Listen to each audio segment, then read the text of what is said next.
ബേസിൽ പാറക്കുടി, സാധാരണ നമുക്കറിയാം ഒരു ദുരന്തം വരുമ്പോൾ കേരളത്തിൻ്റെ ഒരു പൊതുവായ രീതി അങ്ങനെ രാഷ്ട്രീയപരമായ ആരോപണം ഉന്നയിക്കാറില്ല. പ്രത്യേകിച്ചും തുടക്കത്തിൽ ഇത് ഒരു ദുരന്തമുണ്ടായി ദിവസങ്ങൾക്കുള്ളിൽ തന്നെ മുഖ്യമന്ത്രി വി.ഡി. സതീശനാണ് ആദ്യമായി ആരോപണം ഉന്നയിക്കുന്നത്. അതും മുൻ സർക്കാരിനെതിരെ. ഈ സുരക്ഷാ മാനദണ്ഡങ്ങൾ, അതായത് കൃത്യമായ ഈ മാനദണ്ഡങ്ങളെല്ലാം ലംഘിച്ചുകൊണ്ടാണ് ഇത്തരമൊരു പദ്ധതി തുരങ്കപാതയുടെ നിർമ്മാണവുമായി മുന്നോട്ട് പോയത്. അതിൽ എല്ലാ മാനദണ്ഡങ്ങളും കാറ്റിൽ പറത്തി എന്ന ആരോപണം അദ്ദേഹം ഉന്നയിക്കുന്നു. അതിനുശേഷമാണ് CPM പോലും പിന്നീട് നേരിട്ട് സർക്കാരിനെതിരെ ഒരു കടന്നാക്രമണം നടത്തുന്നത്. ഇന്ന് മുൻ മുഖ്യമന്ത്രി, ഇപ്പോഴത്തെ പ്രതിപക്ഷ നേതാവ്, അദ്ദേഹം ഉന്നയിച്ചൊരു കാര്യം വളരെ ഗൗരവമുള്ളതാണ്.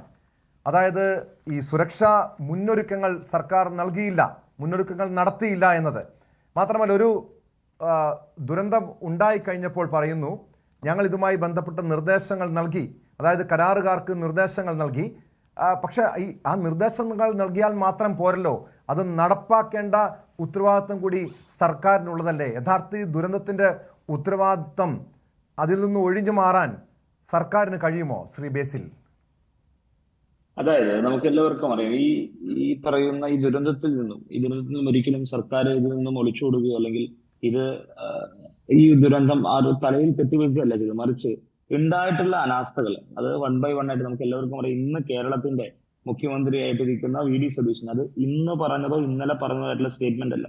ഇതിനു മുമ്പും അദ്ദേഹം ഈ പദ്ധതിയുമായി ബന്ധപ്പെട്ട് അദ്ദേഹം നടത്തിയിട്ടുള്ള പ്രസ്താവനകൾ നമുക്ക് എല്ലാവർക്കും അറിയാം. നിങ്ങൾക്ക് എല്ലാവർക്കും സോഷ്യൽ ഉൾപ്പെടെ നിങ്ങളുടെ ചാനൽ ഉൾപ്പെടെ ഈ സാധനം ഉണ്ടായിരിക്കും. അപ്പോൾ നമുക്ക് എല്ലാവർക്കും അറിയാവുന്നത് പോലെ തന്നെ ഈ പറയുന്ന സംഭവം ഇങ്ങനെയൊക്കെ ഇതിന്റെ പ്രിക്കോഷൻസ് ഇങ്ങനെയൊക്കെ കാര്യങ്ങളുണ്ട്. ഇതിന് പഠനങ്ങൾ നടത്തണമെന്ന് കൃത്യമായിട്ട് എണ്ണം ഓരോന്നായിട്ട് പോയിന്റ് ഔട്ട് ചെയ്ത് കേരളത്തിന്റെ മുഖ്യമന്ത്രി ശ്രീ വി.ഡി. സതീശൻ അന്ന് പ്രതിപക്ഷ നേതാവായിട്ടിരിക്കുമ്പോൾ പോലും ഇതിനെപ്പറ്റിയുള്ള കൃത്യമായിട്ട് ക്ലാരിഫിക്കേഷൻ തന്നതൊക്കെ നമ്മൾ എല്ലാവരും കണ്ടതാണ്. പിന്നെ ഇങ്ങനെയൊരു സംഭവം ഇങ്ങനെ ഒരു വലിയ ദുരന്തം ഉണ്ടായി കഴിഞ്ഞപ്പോൾ പൊതുമരാമത്ത് വകുപ്പ് സ്പെഷ്യൽ സെക്രട്ടറിയുടെ നിർദ്ദേശപ്രകാരം ഇന്നത്തെ സർക്കാർ തികച്ചും പക്വപരമായിട്ടുള്ള, അതായത് എന്താണോ എടുക്കേണ്ട പ്രിക്കോഷൻ, അല്ലാതെ ഇന്ന് കേരളത്തിന്റെ പ്രതിപക്ഷ നേതാവായിട്ടിരിക്കുന്ന പിണറായി വിജയൻ പറയുന്ന പോലെ അല്ല, മറിച്ച് ഇന്ന് കേരളത്തിൽ എടുത്തിരിക്കുന്ന പ്രിക്കോഷൻ, അതായത് പദ്ധതി പ്രദേശത്തെ എല്ലാവിധ നിർമ്മാണ പ്രവർത്തനങ്ങളും അനുബന്ധ പ്രവർത്തനങ്ങളും എല്ലാ സുരക്ഷാ മുൻകരുതലുകളും സ്വീകരിച്ച് മുന്നോട്ട് പോകുന്നതിന് കൊങ്കൺ റെയിൽവേ ഉറപ്പുവരുത്തണമെന്ന് ഉൾപ്പെടെയുള്ള തീരുമാനങ്ങൾ ഏകദേശം ഒരു 15ഓളം തീരുമാനങ്ങൾ എടുത്തിരുന്നു. അതായത്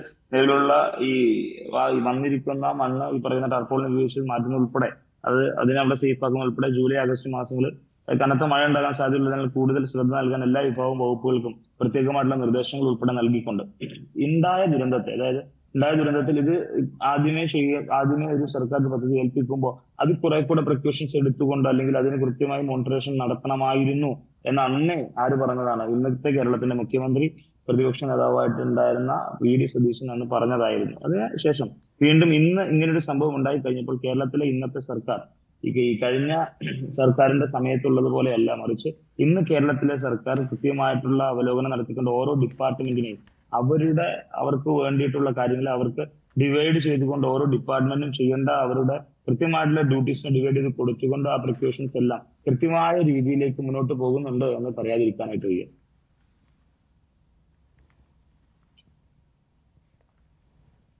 യെസ്, ശ്രീ സുഭാഷ് ചന്ദ്രബോസ്, നമുക്കറിയാം പ്രധാനമായും ഇത്തരമൊരു ദുരന്തം ഉണ്ടായിക്കഴിയുമ്പോൾ ഉള്ള ആശങ്ക ഇതൊരു വികസന പ്രവർത്തനത്തിന് ഇനി തടസ്സമാകുമോ എന്നാണ്. ഈ തുരങ്കപാത തൽക്കാലത്തേക്ക് നിർത്തിവെക്കാൻ നിർദ്ദേശമുണ്ട്.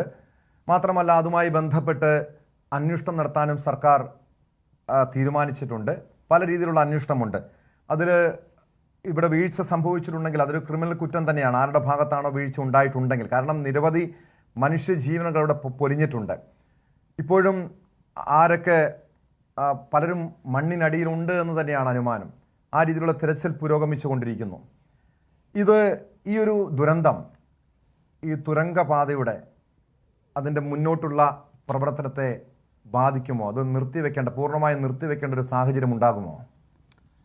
രണ്ട് കാര്യങ്ങൾ വളരെ പ്രധാനമാണ്.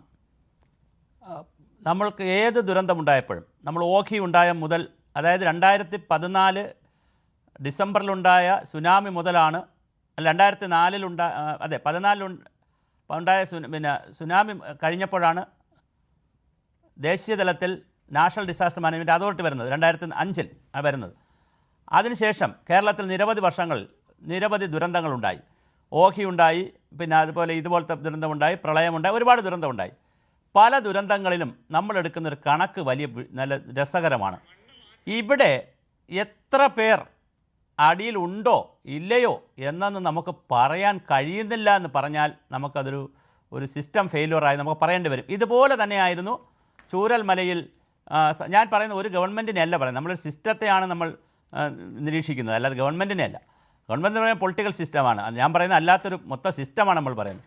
ചൂരൽമലയിൽ ഉണ്ടായപ്പോഴും കാണാതായവരെല്ലാം മരിച്ചു എന്ന് കണക്കാക്കുകയാണ്. അല്ലാതെ എത്ര പേർ കാണാതായി, എത്ര പേർ മരിച്ചു എന്ന് നമുക്ക് കണക്കെടുക്കാൻ പറ്റുന്നില്ല. ഇവിടെ തന്നെ തൊഴിലാളികൾ എത്ര പേർ തൊഴിൽ പങ്കെടുത്തു, അതിൽ എത്ര ബോഡി കിട്ടി, എത്ര പേർ ഹോസ്പിറ്റലുണ്ട്, ബാക്കി എത്ര എന്നറിഞ്ഞാൽ പിന്നെ തിരച്ചിലങ്ങ് നിർത്താം. പക്ഷേ അത് നമുക്ക് കഴിയുന്നില്ല. അപ്പോൾ നമ്മൾ വളരെ പ്രാകൃതമായിട്ടുള്ള നിർമ്മാണ രീതികളും അതിനേക്കാൾ പ്രാകൃതമായിട്ടുള്ള മാനേജ്മെൻറ്റുമൊക്കെയാണ് ഇതുപോലത്തെ കാര്യങ്ങൾ ചെയ്യുന്നത്. അന്യസംസ്ഥാന തൊഴിലാളികൾ വരുന്നു, അവർ രജിസ്റ്റർ ചെയ്യുന്നില്ല, അവരെത്ര പേരുണ്ടെന്ന് നമ്മൾ മോണിറ്റർ ചെയ്യുന്നില്ല ജോലിക്ക്. ഇങ്ങനെയുള്ള കുറേ പ്രശ്നങ്ങൾ ഇതിനകത്തുണ്ട്. പിന്നെ രണ്ടാമത് എന്നോട് ചോദിച്ചത്, അപ്പോൾ കുറേ കൂടി വളരെ പ്രൊഫഷണൽ ആവണം എന്നുള്ളതാണ് എൻ്റെ ടേക്ക്. രണ്ടാമത് എന്നോട് ചോദിച്ചത് ഈ പദ്ധതി നിർത്തിവെക്കണോ അതിന് തുടരണോ എന്നുള്ളതാണ്. നമുക്കൊരു കാഷ്വാലിറ്റി ഉണ്ടായാൽ നമ്മൾ എന്താ ചെയ്യുക?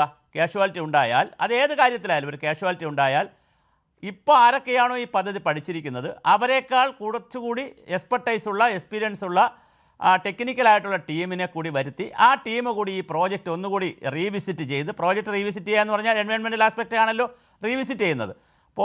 ആസച്ച് റീവിസിറ്റ് ചെയ്ത് ഇത് റീഡിസൈൻ ചെയ്യേണ്ടതാണെങ്കിൽ, റീഡിസൈൻ എന്ന് പറഞ്ഞാൽ അലൈൻമെൻറ്റ് മാറ്റണമെന്നല്ല, ബാക്കി ചെയ്യേണ്ട കാര്യങ്ങൾ എന്താണെന്ന് പരിശോധിക്കുക എന്നുള്ളതാണ് ഏറ്റവും അടിയന്തരമായ കാര്യം.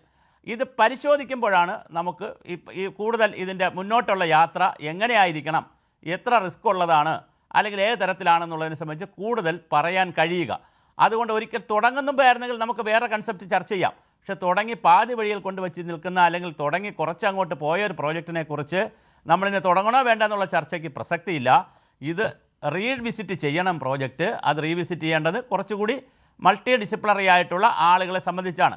ശ്രീ സജീഷ് ഇവിടെ പറഞ്ഞ് പഠനങ്ങൾ നേരത്തെ CPM പ്രതിനിധി SK സജീഷ് താങ്കൾ ഉന്നയിച്ച ആരോപണത്തെ പൂർണ്ണമായും തള്ളുന്നുണ്ടായിരുന്നു. അതായത് കൃത്യമായും പഠനങ്ങൾ നടത്തി പദ്ധതി നടപ്പാക്കിയതെന്ന്. സജീഷ് അറിഞ്ഞിരിക്കേണ്ട ഒരു പ്രശ്നമുണ്ട് അവിടെ, അത് ഞാനിപ്പോൾ പറയാം. ഈ പഠനം നടത്തുന്ന സംവിധാനം തന്നെ ഈ രാജ്യത്ത് പൊളിച്ചെഴുതേണ്ട സമയം കഴിഞ്ഞു.